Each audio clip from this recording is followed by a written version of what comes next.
the Edmonton Oilers haven't lost in regulation since March the 11th. That is a 12-game span. Chris, can you put that into perspective, just how good this team has been since the start of March?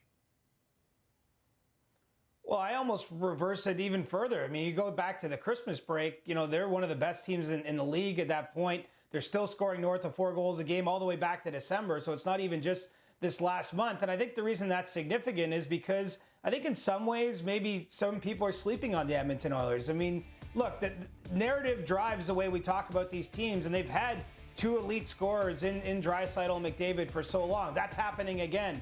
There isn't an obvious thing to point to here, except that the results themselves have been better than Edmonton's produced in those years gone by. And I think the fact that they've had 2 big wins here in the last week or so against the LA Kings in tight games, winning 2-1 and 3-1. It's not just 7-5 victories for a team that's all offense and has had questions about its goaltending and defensive play. To me, it sets up really well for the Oilers. They have a ton of confidence right now, and they've earned that confidence with how well they've played in the last number of months. At the end of February, the Oilers were tied with the Jets, battling for a wild card spot.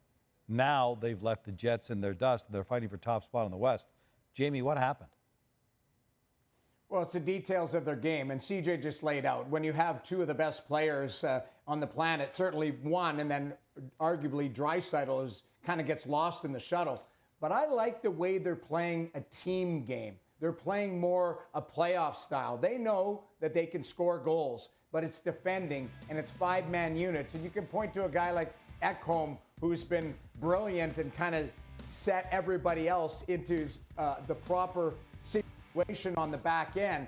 But Evander Kane being healthy, he's very tough to deal with. And Ryan Nugent-Hopkins is right on 100 points. But the bigger picture is this group has depth.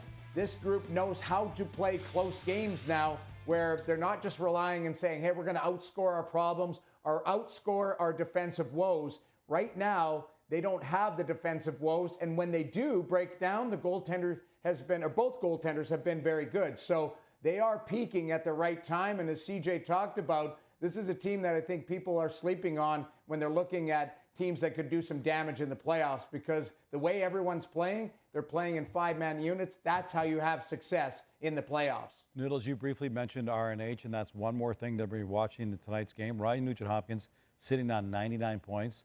This is a guy who's never even had 70 in a season before.